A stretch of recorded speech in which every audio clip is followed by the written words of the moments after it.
Hermanas, estamos ya en la segunda semana de esta serie que hemos titulado Existimos. Diga conmigo, existimos. Dígalo otra vez, existimos. Y esta serie Existimos tiene la finalidad de poder ayudarnos a comprender que nuestra vida fue creada con un propósito y a propósito, que nuestra vida tiene un llamado, una razón por la cual existir como iglesia. Tú y yo tenemos un llamado en esta vida. No es mucho más grande que una plataforma, es mucho más grande que un púlpito, un micrófono. El propósito y la razón por la cual nosotros existimos es un llamado, es el porqué. Y es esta razón por la cual nosotros existimos que nos garantiza la plena satisfacción en nuestra vida. Tú y yo no podemos vivir satisfechos y plenos al menos que estemos cumpliendo con el propósito por el cual existimos. Pablo el apóstol terminó su carrera, y esta es mi oración: que yo termine mis años diciendo: he acabado la carrera. Qué tremendo privilegio, pastora Perla, de decir: ¿sabes qué? Terminé todo por lo cual existí, todo por lo cual yo vine a este mundo, lo logré, lo viví. Gloria a Dios por ello. Es nuestro llamado en esta vida que le da sentido en la vida, le da propósito. La depresión entra cuando esto se desvanece, la ansiedad entra cuando esto se desvanece, la insatisfacción entra cuando esto se va desvaneciendo. Hoy en día la salud mental es por la ausencia de propósito. La ausencia de propósito le da presencia a la depresión, presencia al suicidio, le da presencia a la insatisfacción. Pero sin embargo, nosotros los cristianos existimos para un propósito. Quiero que sepas algo, familia. Nosotros vivimos en un mundo donde existe un principio universal, y el principio es que vivimos en un mundo de causas y efectos. Nada sucede, nada se manifiesta por sí solo, de la nada. Nada surge de la nada. Todo tiene un resultado de algo más. Todo tiene un resultado de otra cosa. En otras palabras, antes de algo ser creado, entonces existió en otro lugar primero. Lo que quiero que llegamos a la conclusión es que todas las cosas creadas fueron creadas dos veces. Existimos, fuimos creados dos veces. Existimos, pero fuimos creados dos veces. Una en la mente y lo otro en la existencia. Todas las cosas, la silla donde estás sentado fue creado dos veces. Este edificio fue creado dos veces. Esta mesa fue creado dos veces. El teléfono donde estás ahí viendo en línea fue creado dos veces. ¿Por qué? Porque primero fue creado en la mente de alguien, luego fue creado en la existencia. Bueno, si todo es creado dos veces, primero en la mente y luego en la existencia, esto quiere decir que existir significa algo que antes era no tangible, algo que no era tangible, algo que no era visto, visible. Existir quiere decir que ahora hay algo que es tangible, algo que solo era una idea, un pensamiento, pero que ahora es tangible. Bueno, yo quiero que sepas esto: tú y yo, antes de ser creados, antes de existir, nosotros estábamos en la mente de Dios. Éramos una idea de Dios, éramos un pensamiento de Dios, éramos un plan de Dios en su mente. Dios le dice a Jeremías: antes que te formaste en el vientre te conocí. Es al decir, tú ya estabas en mi mente antes de que tu abuela conociera a tu abuelo y se peleara con tu abuelo y se reconciliaran y naciera tu madre, y después de que se nació tu madre, nació tu padre y se conocieron y naciste tú. Bueno, antes de todo eso yo ya te conocía. Tú ya estabas en mi mente, porque yo te creé dos veces, primero en la mente, luego en la existencia. Entonces quiere decir, familia, que cuando decimos existimos es porque ahora somos la idea de Dios tangible. Ahora somos el pensamiento de Dios, pero ahora se puede ver, se puede tocar. Ahora podemos decir: oh, esto era lo que Dios estaba pensando. Dios tiene un perfecto plan para nosotros, un perfecto plan para nosotros caminar en esta vida, un plan que nos va a dar la garantía de vivir una vida llena de satisfacción, llena de plenitud. Cuando vives esa vida, familia, la depresión no se puede ni asomar. Cuando vives esa vida, la ansiedad no puede ni asomarse, ni en tus redes sociales te va a aparecer por ahí. Te sientes deprimido, mentiras del diablo, vete a otra plataforma. No se va a asomar en tu vida. ¿Por qué? Porque el propósito de Dios por el cual tú existes te da la garantía de que tú vas a poder vivir una vida plena. Ahora, eso no quiere decir que una vida plena es la ausencia de tribulaciones o la ausencia de pruebas. Vivir una vida satisfecha, feliz, gozosa no es la ausencia de problemas, es la presencia de propósito que te hace sentir en medio de problemas. Esto también pasará, pero yo sé que todas estas cosas me están ayudando para bien. Aunque ande en valle de sombra de muerte, no voy a temer mal alguno, porque tú estás conmigo. Te da la garantía de tener gozo en medio de tu proceso. No te voy a engañar diciéndote que caminar en el propósito de Dios nunca vas a tener luchas. No, esa es una mentira. Vas a tener luchas como todo mundo las tiene. La única diferencia es que cuando vives en el propósito de Dios, tú tienes gozo. Gozo en la mañana, gozo a mediodía, gozo por la tarde. Llega el marido del trabajo, bueno, te frustras un poquito ahí, pero luego vuelve el gozo otra vez. Come on, somebody. Estás acá, familia. Se va la esposa al mall, al mal. Se va la esposa al mal 3 horas, 4 horas y regresa y te robó el gozo, pero luego regresa el gozo otra vez. Alguien diga: escojo el gozo. Podemos escoger el gozo. Una vida sin llamado, familia, una vida sin propósito, es una vida sin sentido.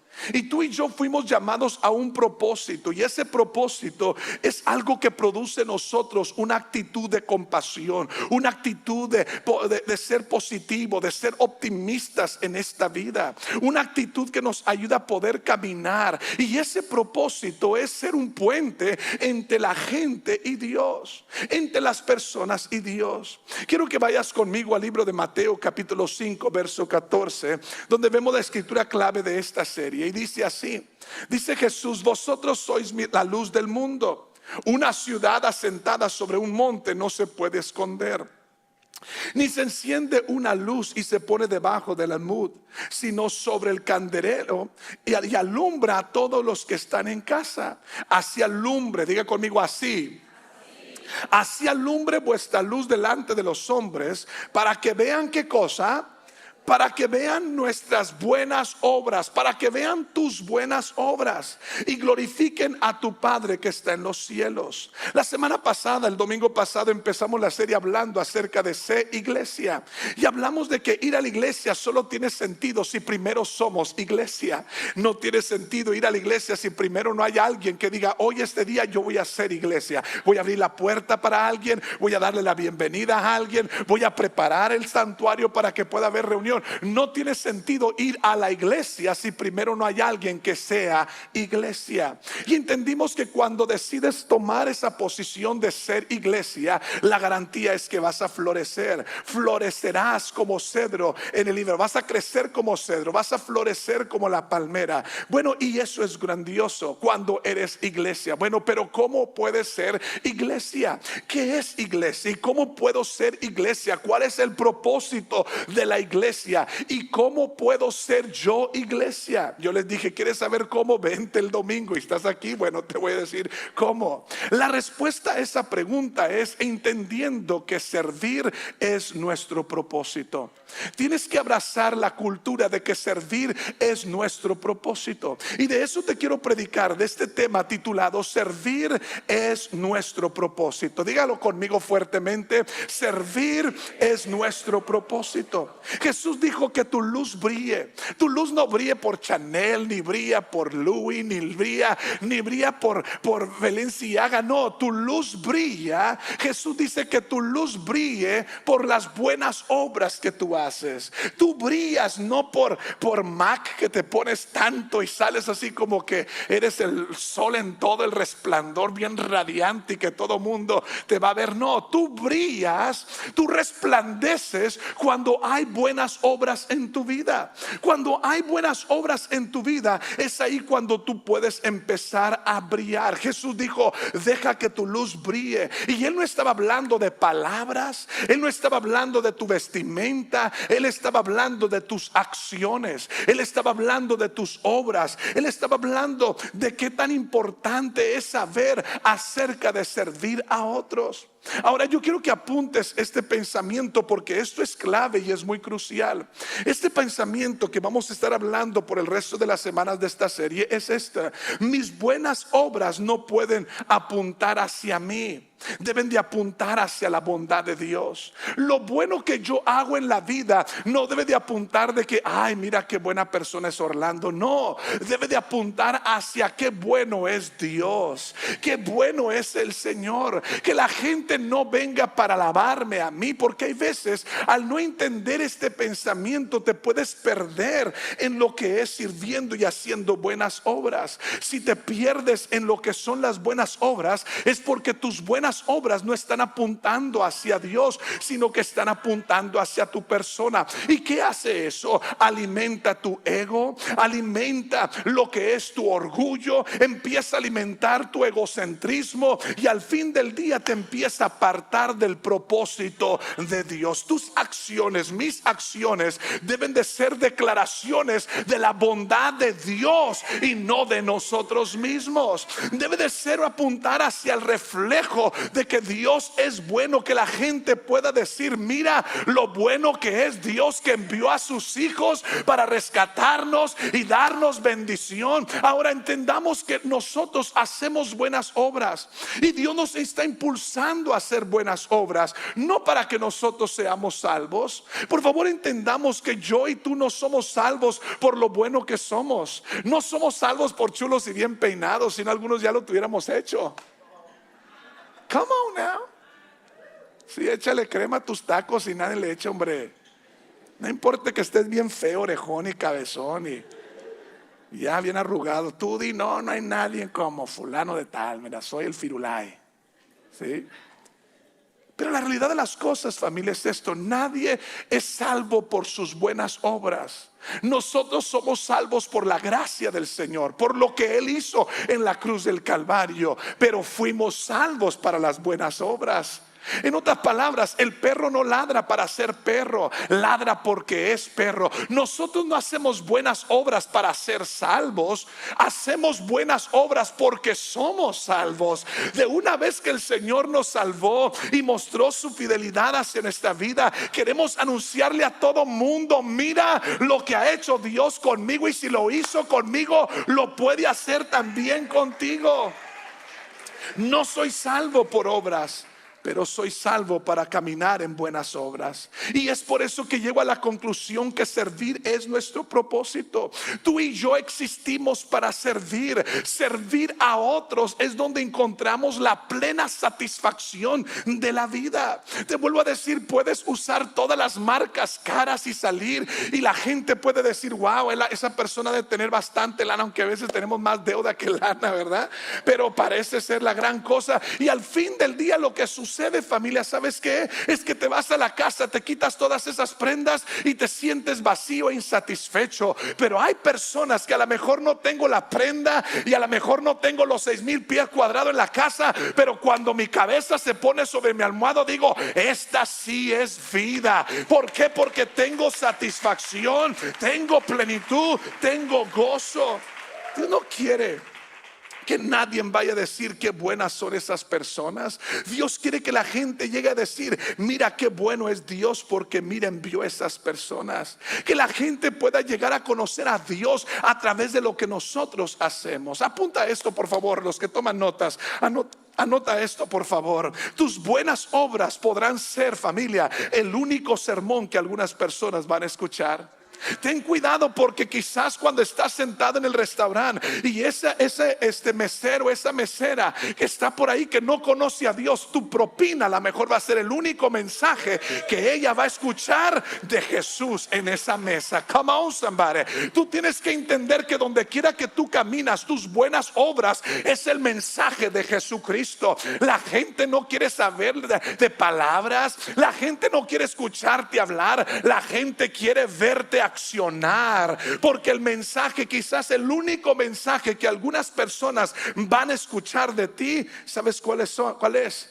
El mensaje de tus buenas obras. Y nosotros como iglesia deberemos de entonces de brillar ante la gente que no conoce a Dios, para que lleguen a conocer a nuestro Padre Celestial. Esto es como podemos ser iglesia. Esta es la manera como nosotros podemos ser iglesia, a través de nuestras buenas obras de servicio ante la gente, que la gente pueda verlo. Pero te vuelvo a decir, hay una línea muy delgada, porque cuando la gente ve, Charlie, ve nuestras buenas obras, puede decir: no, hombre, hermano Charlie, tú eres bien buena gente. Ay, tú eres un ángel. Y ya sientes hasta como que te quieren salir las alitas y de repente te desprendes del piso. Satanás hay veces que utiliza los halagos. Mayormente la gente que no ha lidiado con el rechazo, los halagos te hacen daño. A mí me decía mi pastor: Orlando, los halagos trátalos como perfume, huélelos, pero no te los tragues. Algo, muchas personas viven por los halagos. Y el problema es que cuando venimos a entender nuestro propósito de servir, hay una línea delgada que tienes que entender, que tus obras no deben de apuntar hacia tu persona. Y si llegan a apuntar a tu persona, rápido voltéalo y dile: no, no a mí, a Él sea la gloria. Él puso la semilla en mis manos, Él puso el dinero en mis manos, Él produjo en mí el querer como el hacer. No me des a mí la gloria, dáselo al que está sentado en el trono. Su nombre es Jesucristo. Él es el que me envió, Él es el que está interesado en ti, Él es el que te perdonó, Él es el que murió por tu vida. A Él sea la gloria. Alguien diga: a Dios sea la gloria. De acuerdo a la escritura que Jesús nos está hablando, entonces, qué importantes son nuestras buenas obras, Melinda. Son sumamente importantes, porque es a través de ello que dijo Jesús: para que vean tus buenas obras y así glorifiquen a vuestro Padre que está en los cielos. Entonces la gente va a conocer a Jesús no por lo que nosotros decimos, sino por lo que nosotros hacemos. Entonces nuestro hacer justifica nuestro ser. Nuestro hacer justifica yo no puedo decir yo soy la iglesia si realmente no hago iglesia. ¿Y qué es hacer iglesia? Es entender que el propósito de la iglesia es servir. Alguien diga: servir es mi propósito. De acuerdo a esto, entonces vemos que la iglesia hace la diferencia, y no lo está haciendo solamente en una persona. Gabriel, está diciendo Jesús: una luz que se sienta, una ciudad que se asienta en un monte no se puede esconder. Entonces Dios está diciendo: discípulos, ¿saben una cosa? Su prioridad va a ser que puedan hacer buenas obras, no solo para una persona, sino que como iglesia se unan y puedan hacer un trabajo a la ciudad, porque la ciudad es nuestra responsabilidad, familia, de cambiarla, de hacerla mejor, de hacerla más valiosa, de exaltarla, de hacerla que brille. No es solo responsabilidad del alcalde y todo su gabinete de autoridad. No, la responsabilidad es de nosotros, la iglesia, de salir y cambiarla. Jesús nos ha salvado, y no para sentarnos aquí, nos ha salvado para salir y decirle a la gente: he encontrado a alguien que me ha dicho todo en cuanto yo he hecho. ¿No será este el Cristo? Que seamos como la mujer samaritana, que nadie la quería, Maru, todos la habían rechazado, pero cuando encontró a Jesús y la amó y la aceptó, ella salió corriendo y le llamó a todos en Samaria y le dijo: vengan. Ella desató un avivamiento en Samaria con el encuentro que tuvo con Jesús. Y este es el plan del Señor, que nosotros podamos entender que somos la iglesia de esta ciudad. Nosotros somos la iglesia de esta ciudad, y como iglesia tenemos que brillar. Dile al que está a tu lado: es tiempo de brillar. Brilla, brilla. Es tiempo que brilles. Dice: pero a ver, ¿cómo brillo? Ya cuando los botones están saltando, brillamos, ¿verdad? Se estira la piel bien bonita y brillas. No, no, no. Estoy hablando, brilla de buenas obras. Brilla con buenas obras que la gente pueda reconocer, porque esto exalta nuestra ciudad. Fíjese lo que dice Proverbios 11:11. ¿La bendición de quién? Dice Proverbios 11:11. ¿La bendición de quién? De los justos. La bendición de los justos. ¿Qué hace la bendición de los justos? Enaltece, ¿qué cosa? A del río. La bendición de los justos enaltece a del río. No, aquí en del río no hay nada. En este río nunca va a crecer. En este río la gente tiene que... Esa palabra que tú estás haciendo, ¿qué dice enseguida? Dice, pero ¿qué dice los impíos? Dice, pero la boca de los malvados la destruye. La boca, deja de hablar mal de la ciudad de Del Río y empieza a decir: esta es la ciudad de gloria, esta es la ciudad de oportunidades. En esta ciudad va a haber universidades, y va a haber colegios, y va a haber empresas, y va a haber negocios, y va a haber familias, y va a haber un sector, un distrito escolar mejor. Y en esta ciudad va a prosperar, y va a haber una iglesia que se va a levantar y va a servir a la ciudad, y vamos a resplandecer, porque por la boca de los justos la ciudad es exaltada. ¿Te das cuenta, familia, lo que nosotros como iglesia podemos hacer si abrazamos nuestro propósito? ¿Y cuál es ese propósito? Es servir. Es servir. Entonces es importante entender el corazón de servir. Es importante poder entender qué hay detrás de un corazón de servir, el poder detrás de un corazón que ha abrazado el propósito. Y el propósito es: yo existo para servir. Jesús, el maestro de maestros. No hay, óyeme bien, no hay filósofo y no hay líder en este planeta Tierra y en esta era que no reconozca a Jesús como el maestro de maestros, el líder de los líderes. Aún los mismos musulmanes que no aceptan que Jesús es el Cristo, aún ellos tienen que reconocer que Jesús es el líder de líderes. Y este líder, ¿sabes qué? ¿Sabes cuál es el mensaje que dio? Este líder, Cristal, dio el mensaje y dijo: porque el Hijo del Hombre no ha venido a ser servido, sino vino a servir, a dar su vida por los demás. ¡Wow! ¡Qué ejemplo! Y cuando vemos eso nos damos cuenta que estamos muy lejos de ser la iglesia. Todo lo que has pasado en la vida, todos los procesos que te golpearon y que te hicieron llorar y que te hicieron sufrir, todos los procesos de la vida, todo era para contribuir que pudieses tú ser una persona de bendición, para poder bendecir a otras personas. Todo fue parte del plan para poder añadir valor en tu vida, y así tú puedas añadir valor a otras personas. Porque tú y yo fuimos creados por Dios como individuos únicos. No somos los únicos, pero sí somos únicos. Ponla ahí en Facebook y ponle ahí mi nombre, etiquétame. No soy el único, pero soy único.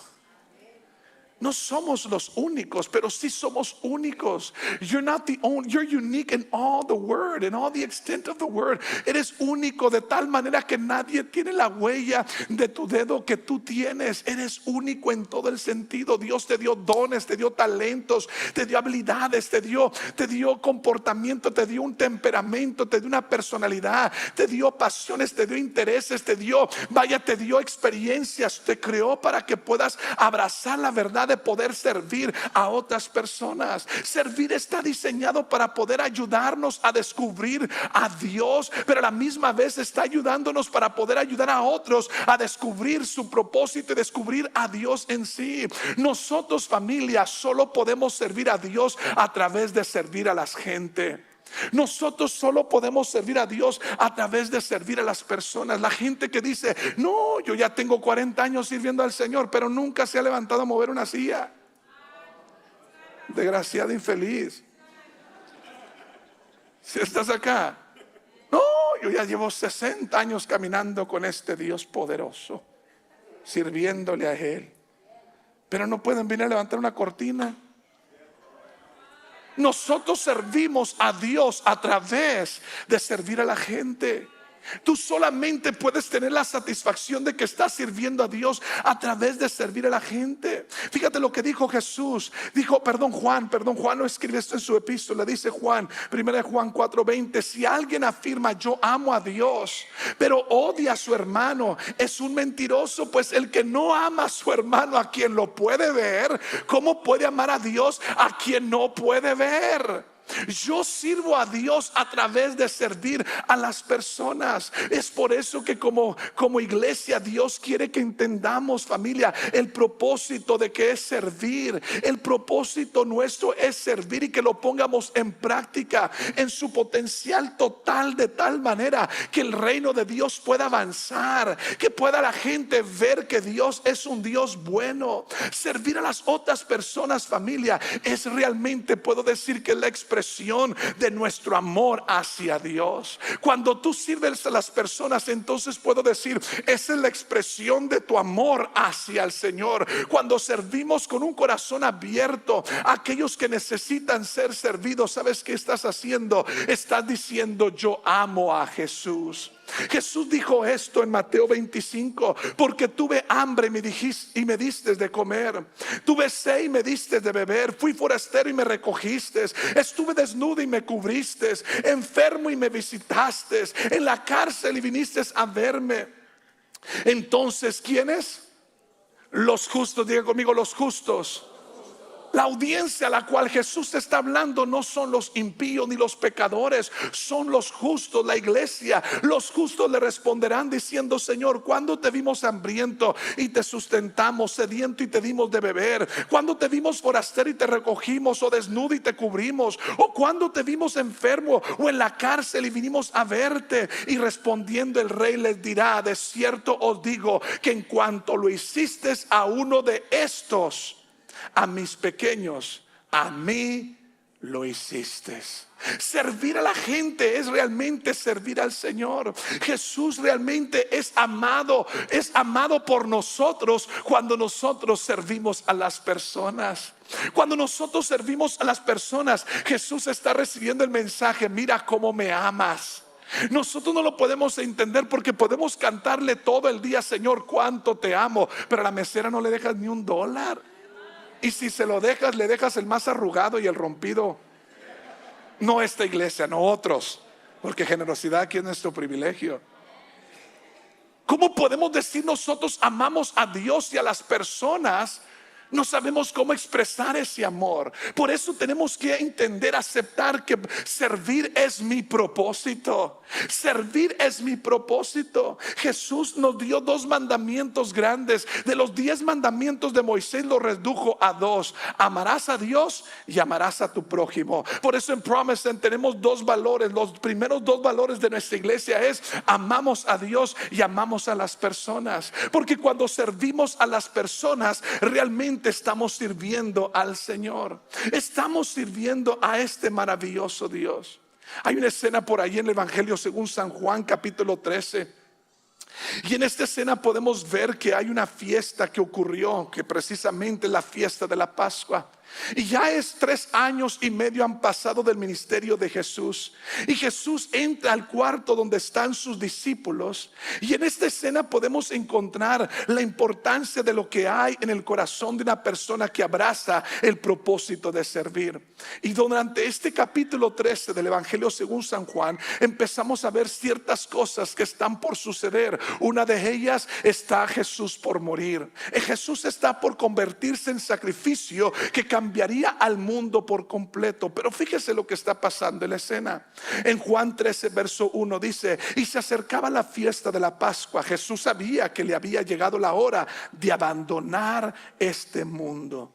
Eso le decía como que estaba en la cama de su muerte, ¿sí? Imagínate esa escena. Para volver al Padre, y habiendo amado a los suyos que estaban en el mundo, los amó hasta el fin. Llegó a la hora de la cena.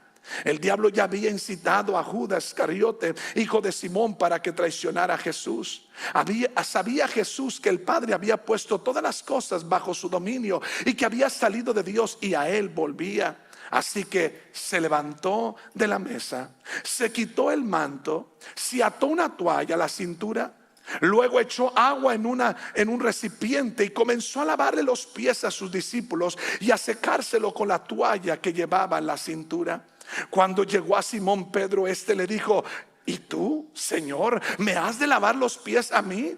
Ahora no entiendes, le dijo el Señor, no entiendes lo que estoy haciendo, pero lo entenderás más tarde. Pedro dice: no, protesto. Pedro dijo: no, jamás me lavarás los pies. Y Jesús termina diciéndole: si no te los lavo, no tendrás parte conmigo. Pedro no podía entender, familia, a Jesús. No podía comprender cómo Jesús estaba tomando esta postura. No podía entenderlo. Este era lo más importante que Jesús tenía que enseñarle a estos hombres. Si estos hombres son los que iban a salir y cambiar el mundo entero, les tenía que enseñar lo más importante del evangelio, que no era que tan buenos comunicadores eran, que no era que tantos dones tenían, que no era que tanto dinero podían tener. No, que entendieran la importancia de a lo que fueron llamados, y lo que fueron llamados fue a servir a las personas. Y dice la escritura entonces que cuando ellos están allí, Jesús está lavándole los pies, porque Él quiere que entiendan lo importante de lo que sucede en el corazón cuando está sirviendo a las personas. Dice el verso 12: cuando terminó de lavarle los pies, se puso el manto y volvió a su lugar. Entonces les dijo: ¿entienden lo que he hecho con ustedes? O sea, les estoy tratando de enseñar algo. ¿Están entendiendo lo que estoy haciendo con ustedes? Ustedes me llaman maestro y señor, y dicen bien porque lo soy. Pues si yo he puesto el ejemplo, si yo, Señor y Maestro, les he lavado los pies, también ustedes deben lavarse los pies los unos a los otros. Les he puesto el ejemplo para que lo hagan lo mismo que yo he hecho con ustedes. Ciertamente les aseguro que ningún siervo es más que su amo, y ningún mensajero es más que el que lo envió. Jesús les está enseñando a estos discípulos lo importante de su propósito, que su propósito tiene que ver con poder servir a los demás. Pero yo servir, pastor, tú no sabes que yo soy de la familia, o sea, Bentancur. O sea, pero tú no sabes que yo, o sea, yo soy el juez estatal del distrito de Del Río. Oye, a ver, espérate, a ver, pero no sabes que yo soy Juan Camané. Apunta esto, por favor, apunta esto. Te lo dice Jesús, anota esto, por favor. Si eres muy grande para servir, eres muy pequeño para liderar. Si te sientes muy grande para poder servir, eres muy pequeño para poder guiar a otros. If you think you're too big to be able to serve, you're too small to lead. You'll never be able to take nobody, not your family, not your spouse, not your children. Nunca vas a poder liderar a tu esposa, a tu casa, a tus hijos, porque te crees muy grande para poder tú servir. Que yo esté sirviendo en el café, ¿qué te pasa? Si yo, mira, tengo una unción poderosa que hago que los muertos se levanten de entre la tumba, a mí no me importa. Si usted se cree muy grande, usted no sirve para poder liderar a otros hacia la victoria. Alguien dígalo fuerte: servir es mi propósito.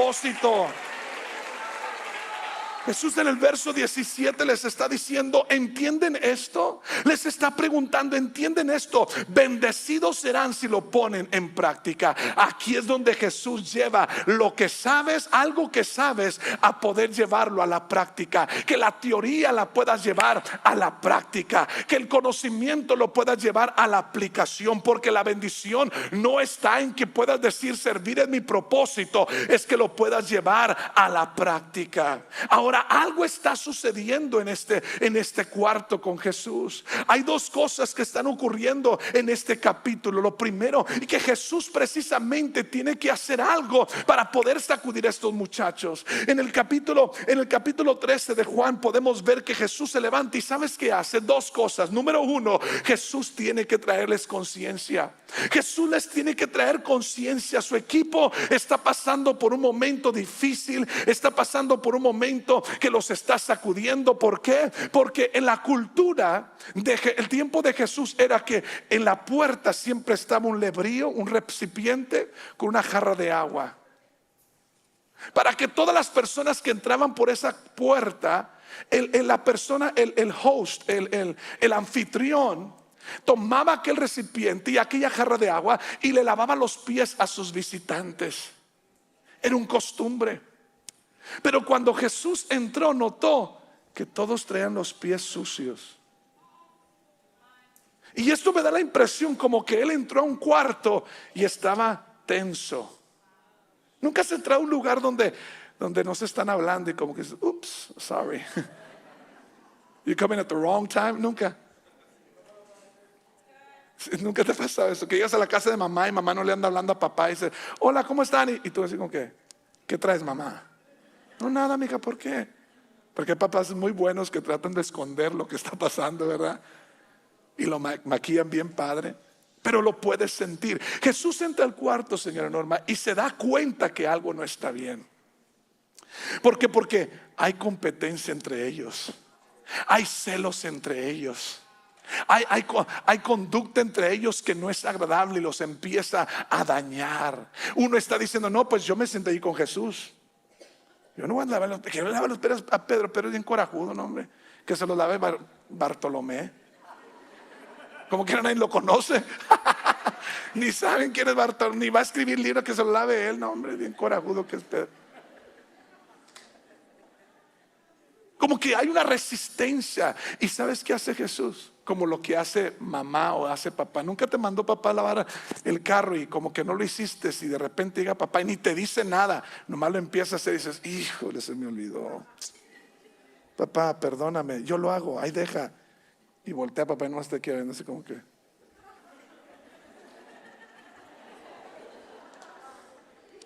Y te sientes tan mal. Pues Jesús, ¿sabes qué hace? Se levanta y toma el recipiente y toma la jarra y empieza a lavarle los pies a sus discípulos. Y Pedro se empieza a decir, híjole, es algo que nosotros deberíamos haber hecho. ¿Por qué no lo hicimos? Porque hay veces te quedas tan envuelto en la competencia y los celos. Oye, ¿no te invitaron a la fiesta del pastor? A mí se me invitaron. Ay, no, ay, perdóname, es que yo pensaba que tú eras. Siempre va a haber alguien que te va a picar la cresta. Siempre va a haber alguien que te va a decir, ¿a poco a ti no te? Ay, no, hombre, se la bañan. No, pues es que a lo mejor tú no eres rico, porque ya invitaron nomás a los ricos. Si viste que ya andaba. ¿Estás acá, familia? Yo a la mesa mía no invito a los pobres, sí, porque los pobres empobrecen mi vida. Porque pobreza no es una condición económica, pobreza es una condición de la mente. Come on. Pobreza es una condición de la mente, no es una condición de la bolsa. Es una condición. Si cambias tu mente, puedes cambiar tu bolsillo. Come on, somebody. Y como que entre ellos sabía quién es el que está más cerca de Jesús. Y cuando estemos en el cielo, ¿quién va a ocupar el primer lugar? ¿Y quién va a ocupar el segundo lugar? Y había entonces Jesús se levanta y empieza a hacer esto para traerles conciencia. Hay veces, líderes, ustedes tienen que hacer el primer paso para dar conciencia a los demás. La segunda cosa es que Jesús sabía el tiempo para enseñar esto. Jesús sabía el perfecto tiempo para enseñar esto. ¿Sabes por qué? Porque Jesús está en su cama de muerte, por decir. Y en la cama de muerte tú vas a llegar con papá y papá te va a decir, dame un cuaderno para escribir. Rápido, dale el cuaderno.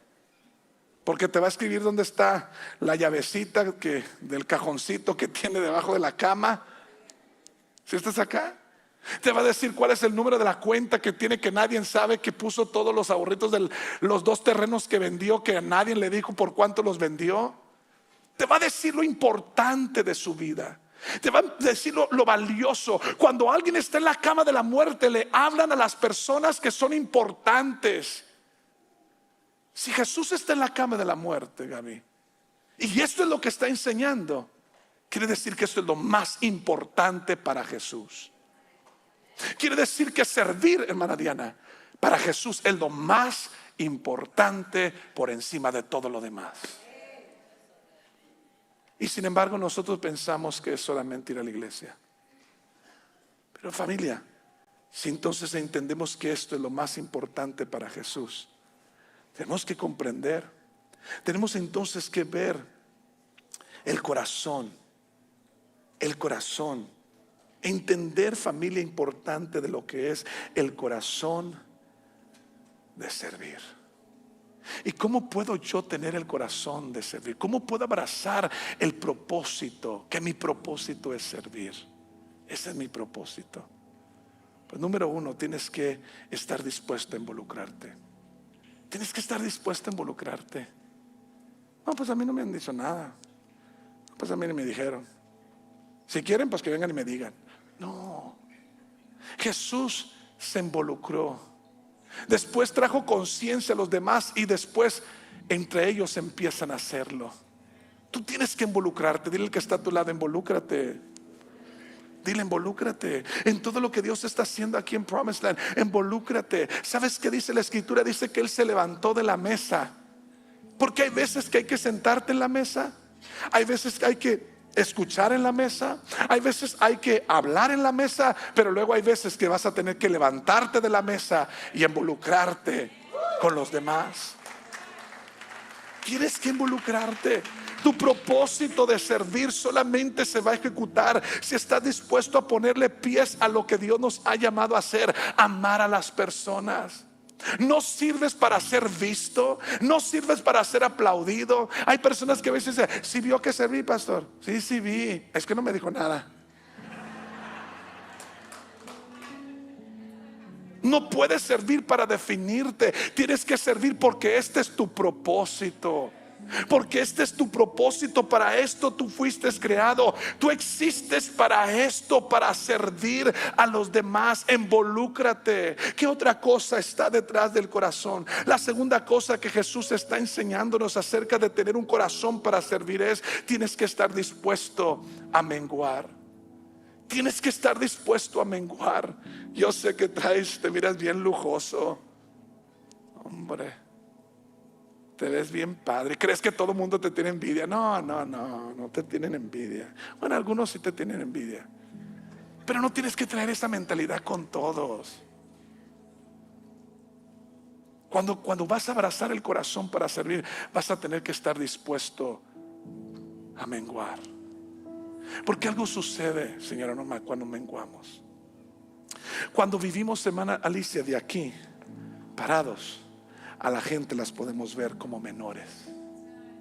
A la gente les podemos ver sus errores, sus debilidades, sus fracasos, las áreas sucias.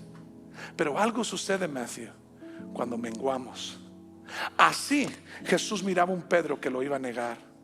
Así parado Jesús miraba a un Pedro que era de un temperamento no tolerante. Pero cuando Jesús toma esta postura y lo mira así, Él mira a un Pedro que le va a predicar a 3,000 y se los va a ganar para su gloria. Cuando Jesús toma esta postura, Él mira a un Pedro que no se va a detener y va a predicar con fervor y de nuevo palabra de verdad. Cuando Él toma esta postura, Él no mira a un Tomás que lo va a negar, sino va a ver a un Tomás que se va a ganar al continente de la África para la gloria del Señor Jesucristo. Cuando Él toma esta postura y Él mengua, ya no mira las debilidades de las personas. Y yo te voy a decir esto, familia: cuando tú estás dispuesto a abrazar el corazón de servir y menguas, no importa que traigas las uñas que le costaron $100 por uña, te las cortas con los dientes, porque estás dispuesto a menguar. Tú empiezas a ver la gente diferente, lo empiezas a amar, y no importa qué tan débiles y qué tan sucios sean, y no importa qué tan dificultosos sean las personas. En esa postura, cuando tú mengues, tú puedes amarlos y tú puedes servirlos, y aunque te ofendan, tú los entiendes, porque dicen: es que están heridos, yo los comprendo. Jesús tomó esa postura, Él menguó. ¿Y sabes por qué menguó? Porque para poder levantar a un Pedro, Él tenía que menguar. Para poder levantar a un Juan, Él tenía que menguar. Para poder levantarte a ti y a mí, Él tuvo que menguar. Si vamos a levantar la ciudad del Río, tiene que haber una iglesia que primero va a menguar para la gloria de Jesús. Come on. Tienes que estar dispuesto a involucrarte. Tienes que estar dispuesto a menguar. Y por último, tienes que estar dispuesto a tomar la toalla. Jesús era un hombre, era chico nice. Cuando Él terminó envuelto en púrpura. Era, es decir, él llevaba ropa de de realeza. La púrpura solamente lo usaba la gente rica, la gente que venía de realeza. ¿Qué tan rico no era que dice que echaron suertes para ver quién se quedaba con sus vestimentas? Él pudo haber utilizado el lino, la púrpura, el material más caro que había en esa época, pero tomó una toalla. ¿Por qué una toalla? Porque él sabía que el servir a otros hay veces es sucio. Sometimes serving other people can be a little dirty for you. It gets you into little problems sometimes. A veces te puede meter en problemitas, que te malentiendan,